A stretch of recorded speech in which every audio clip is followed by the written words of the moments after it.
मित्रांनो, आर्थिक आणि वित्तीय प्रशासन म्हणजेच इकॉनॉमिक अँड फायनान्शियल ॲडमिनिस्ट्रेशन या 6व्या प्रकरणामध्ये जर आपण दृष्टिक्षेप दिला तर असं आपल्याला कळतं की कोणत्याही राष्ट्राची कार्यक्षमता, सर्वांगीण विकास, स्थैर्य आणि त्या संबंधित आर्थिक म्हणजेच इकॉनॉमिकल अँड फायनान्शियल ॲडमिनिस्ट्रेशनच्या ज्या बाबी आहेत त्यांचं जे प्रशासकीय व्यवस्थापन असतं त्याच्यामध्ये आर्थिक प्रशासनाच्या कार्यक्षमतेवर आधारित बऱ्याचशा गोष्टी आपल्याला लक्षात घ्यायच्या असतात.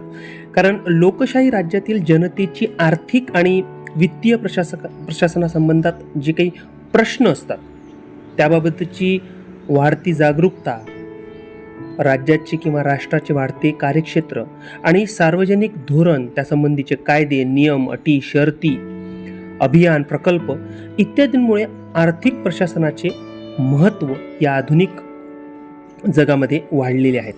कोणत्याही राष्ट्राच्या विकासात जर आपण बघितलं तर आर्थिक आणि सामाजिक घटक म्हणजे शैक्षणिक, सांस्कृतिक, राजकीय यासोबतच आर्थिक आणि सामाजिक घटकांवर जास्त महत्त्व असतं. आणि समाजाची, माणसाची, जनतेची जर प्रगती साधायची असेल तर त्याच्यामध्ये अर्थ म्हणजे पैसा याचा भाग, एक सिंहाचा वाटा तो तिथे प्ले करत असतो. आर्थिक घटकाशिवाय शासनाचे कोणतेच कार्य पार पाडत नाही हे आपल्याला सुद्धा माहिती आहे. त्यामुळे राष्ट्राचा विकास आणि जनकल्याणाच्या विविध योजना, त्याचे कार्य, खर्च, राहिलेले शिल्लक रकमा, त्याचं प्रभावी नियोजन, आराखडा, अर्थसंकल्प या माध्यमातून वित्तीय तरतूद केली जाते. आर्थिक प्रशासन हा आत्ता आधुनिकच नाही तर प्राचीन काळापासून चालत आलेला, अस्तित्वात असलेला खूप मोठा घटक आहे.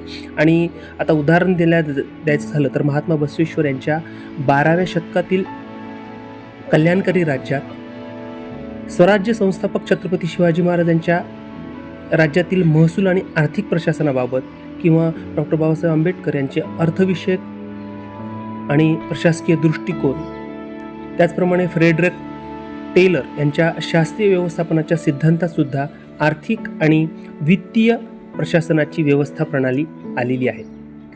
भारतातील घटक राज्यांचा जर विचार केला तर आर्थिक प्रशासन केंद्रीय अर्थप्रशासनाप्रमाणे काही मर्यादा सुद्धा त्यामध्ये असतात. आणि केंद्र आणि राज्य यांच्या कोऑर्डिनेशनमध्ये, समन्वयामध्ये अर्थसंकल्पना, व्यवस्थापन आणि त्याचं नियंत्रण इत्यादी व्यवस्था अत्यंत उत्तम स्वरूपात त्याचं पालन करणं, त्या राबवणं जास्त गरजेचं असतं. भारतीय प्रशासकीय व्यवस्था आणि एकंदरीत राजकीय व्यवस्था जर आपण विचारात घेतली तर संसदीय समित्या आणि नियंत्रक आणि त्याचप्रमाणे महालेखा परीक्षक यांच्यामार्फत संसद खर्चावर नियंत्रण ठेवत असते. सगळ्यात महत्त्वाचा भाग आहे इकॉनॉमिक्स आणि फायनान्शियल ॲडमिनिस्ट्रेशनमधला. आणि या संदर्भातच सार्वजनिक लेखा समितीमध्ये संसदेचे सभासद हे प्रतिनिधी म्हणून कार्यरत असतात. म्हणजे आपण त्याचं स्ट्रक्चर, कार्यपद्धती आणि त्याच्यामध्ये असलेले सदस्यत्व, सभासद, अधिकारी, त्यांची प्रणाली लक्षात घेणं सुद्धा आवश्यक आहे. म्हणजे आपण जसं मी म्हटलं की सार्वजनिक लेखा समितीमध्ये संसदेचे सभासद हे प्रतिनिधी म्हणून कार्यरत असतात. तसंच अंदाज समितीमध्ये आर्थिक कार्यामध्ये सुधारणा व काटकसरीचे उपाय सुचवण्याचे काम सुद्धा समित्या मोठ्या प्रमाणात करत असतात. भारतीय शासनाची रचना ही संसदीय स्वरूपाची असल्यामुळे निश्चितच आपल्याला एक गोष्ट लक्षात ठेवावी लागेल की आर्थिक आणि वित्तीय प्रशासनावर संसदेचे प्रभुत्व दिसून येते. कारण संसदेमध्ये लोकप्रतिनिधी, जसं खासदार, आमदार आपण ज्यांना म्हणतो, ते निवडून दिलेले असतात, ते बसलेले असतात. त्यामुळे जनकल्याणाचे जे कार्य करायचे आहे त्याच्यासाठी जे अर्थनियोजन लागतं,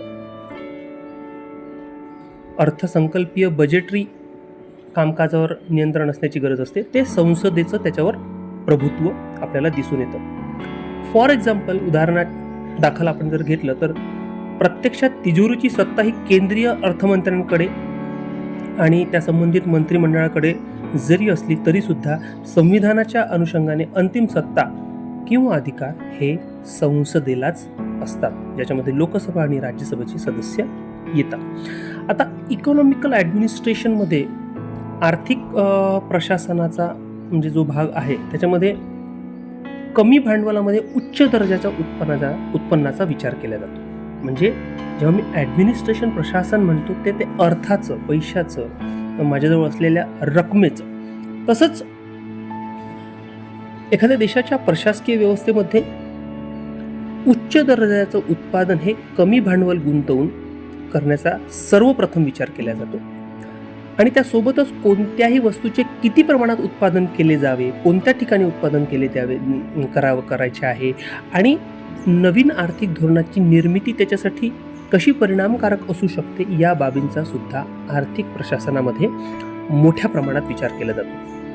जसं उत्पादन करीत असताना लागणारं मनुष्यबळ, मॅनपॉवर, कच्चा माल, रॉ मटेरियल, कुशल आणि प्रशिक्षित तांत्रिक आणि व्यवस्थापकीय वर्ग म्हणजे skilled and trained technical and administrative staff ज्याला म्हणतो.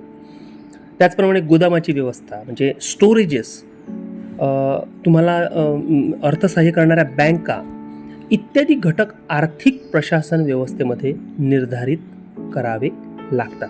आता आर्थिक प्रशासनामध्ये लोकप्रशासनाचा एक महत्त्वपूर्ण घटक म्हणून आपण त्याच्याकडे जेव्हा बघतो तर शासन आणि प्रशासन हे एक कुठले तरी ध्येय, धोरण, कायदा, कुठलं अभियान किंवा एखादा प्रकल्प प्रत्यक्षात अंमलात आणण्यासाठी प्रयत्नशील असतं जर आपण सामान्य प्रशासनाचा विचार केला.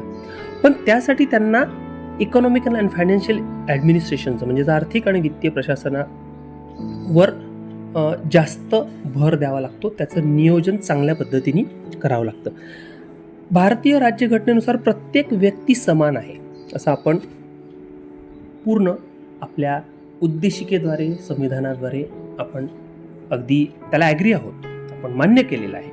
मग प्रत्येकाला आर्थिक समानता आणि संधी उपलब्ध करून देणे, प्रत्येक नागरिकाला भेदभावाविना आर्थिक सोयीसुद्धा प्राप्त करून देणे आणि आर्थिक प्रशासनाला कृषी धोरण, कर आणि वेतन धोरण, औद्योगिक व व्यापारविषयक धोरण या सर्व बाबी सुद्धा आपल्याला कन्सिडर करणं, त्यावर नियंत्रण असणं, त्याबद्दल विचार करून तसं त्याचं प्रॉपर नियोजन, प्लॅनिंग करणं हे सुद्धा आर्थिक धोरणाचा, प्रशासकीय व्यवस्थेचा खूप महत्त्वाचा भाग आहे. त्यामुळे आर्थिक धोरण हे खाजगीकरण, उदारीकरण, जागतिकीकरण या धोरणांच्या अंमलबजावणीसाठी सुद्धा त्या पद्धतीचं आखलेलं असणं गरजेचं आहे.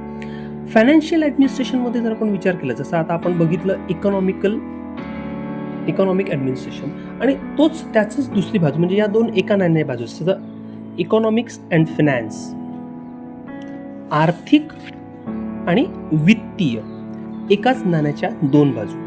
वित्तीय प्रशासनामध्ये लोकप्रशासनाचा व देशाच्या विकासाचा विचार केला जातो, ज्याच्यामध्ये कर्मचारी वर्ग हा प्रशासनरूपी यंत्राचा जर चालक म्हणजे ड्रायव्हर आहे, तर वित्त हे त्या यंत्रातील इंधन म्हणजे फ्युल आहे, पेट्रोल आहे, डिझेल आहे, फ्युल आहे असं म्हटलं गेलेलं आहे. आणि सुंदर ही कल्पना आहे, कारण प्रशासनाचे व शासनाचे जनहिताच्या विकासासाठी आपण जे कार्य करतोय किंवा प्रशासन जे कार्य प्रणाली राबवते ती कशामुळे कार्यरत होते? ती वित्तामुळे, तुमच्याकडे असलेल्या पैशामुळे ती प्रभावीरित्या आपण पार पाडू शकतो.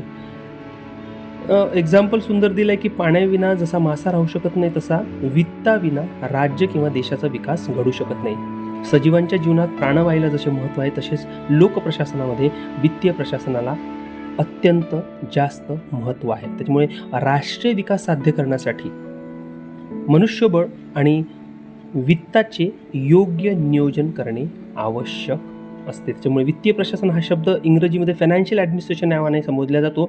वित्त म्हणजे पैसा आणि त्याचं नियोजन म्हणजे वित्तीय नियोजन, फायनान्शियल ॲडमिनिस्ट्रेशन. त्याच्यामुळे आर्थिक नियोजन आणि